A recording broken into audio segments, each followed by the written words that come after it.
Okay, boys and girls, today we're going to read Chapter 6 of Cakes in Space. Mommy. What?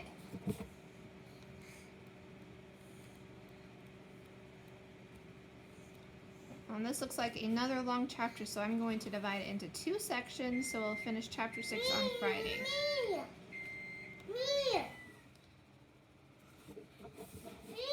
Okay, Chapter 6. Are you going to come sit on Mom's lap? You're going to sit right there? Yeah. Okay, listen to Mom read, okay? She expected to find herself out in the endless dark, with nothing to see but the spilled salt glitter of the stars and the spreading cloud of lost stuff twinkling as it exploded away from the ship.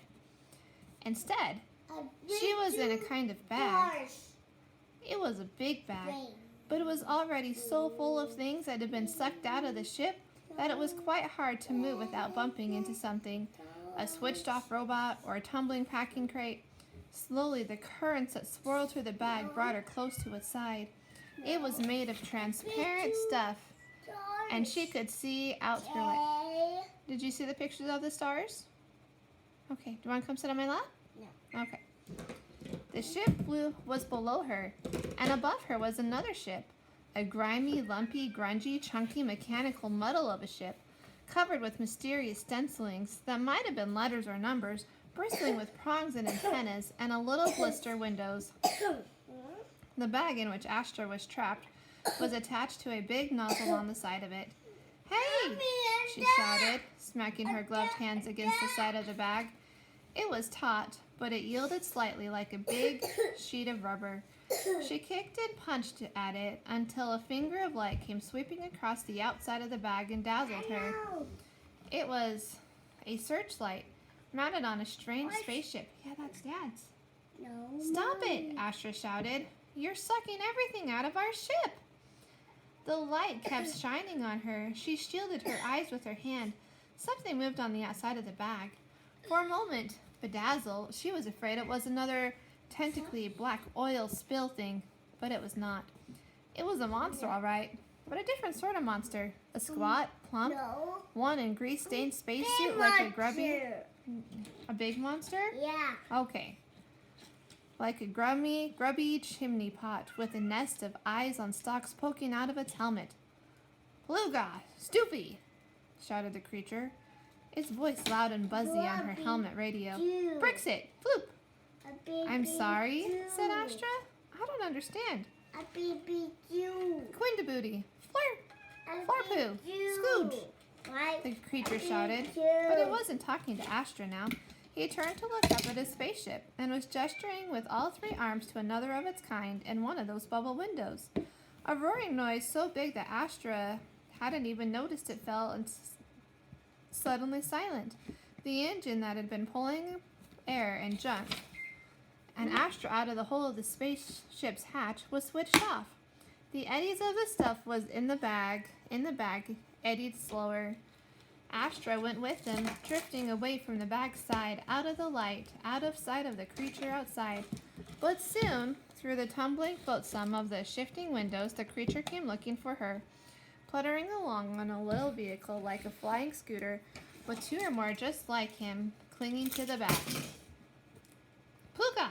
Stoofy!" he said, seeing Astra floating there. "Bimnitz! Strim! Aruga!" Astra remembered her mom and dad telling her that there were no such things as aliens, but then they'd probably thought there were no such things as man-eating cupcakes either. She was going to have lots to tell them if they ever woke up. The alien brought his scooter to a stop in front of her. "Fluba! Pronto!" he said. "Brixit!" agreed one of his friends, gesturing with Astra at a thing that might have been a space gun, or possibly a safe space plunger. "No, we can't play with Dad's wallet." "Crimpi!" "I don't understand," shouted Astra, waving her hands about in an I don't understand sort of way. The first alien looked down and twiddled out of one of the dials in front of the dirty spacesuit. Or was it her? Help me. It was hard to tell, but he seemed sort of bossy. Help me. So Astra decided he must be a boy. "Flimbu? Snarka? Flutie? Pugu? Ah, that's more like it. His crown of eyeballs turned to her again. Now, what are you doing in our collecting bag? Are you dangerous? If you try to make trouble, Pluto here will zap you with her Arkle Splificator.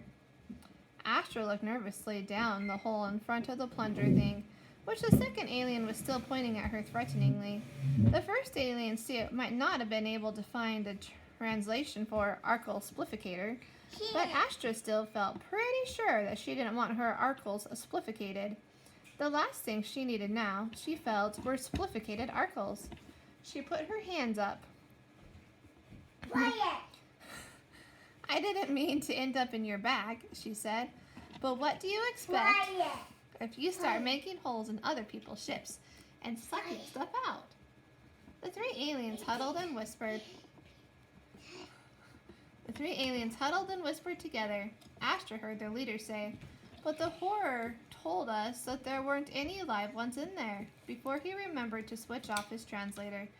She didn't really understand what he meant, and after the translator was switched off, she couldn't understand anything at all, of course. The aliens flapped their arms and eye stalks and flewed and plouged like three blocked gutters, gurgling. Then their leader turned his translator back on and said, "Come with us. We will take you to the captain."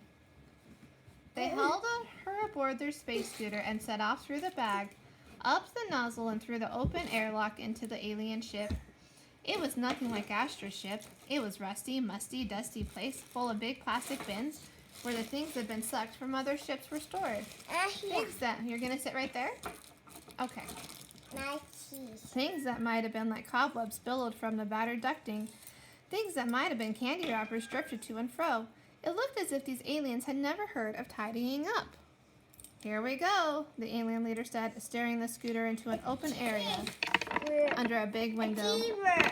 There, another alien waited, bigger than the rest. He had more eyes on even longer stalks, and they all stared hard at Astra as a space scooter stopped in front of him. Mommy. The aliens took off their helmets and shook their eye stalks. "Are you making it work?" Yeah. "Good job." Then plopped down onto the deck. Astra did the same. A green light had come on inside her helmet to show her that the air was safe to breathe.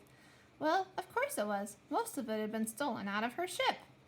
When she opened her visor and took a deep breath, it smelled strange and different, as if someone had been boiling vegetables in the alien ship for a long, long time. The alien captain said some blurbly, splurgely things to his crew, then activated his suit's translator and asked Astra, "Who are you? And what do you mean by cluttering up our collecting bag?"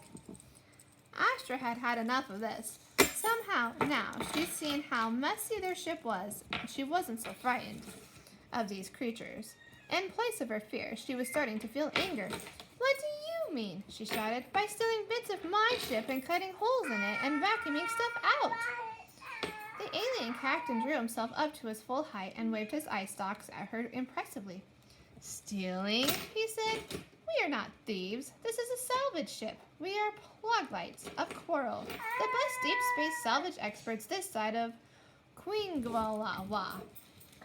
Scrap moons.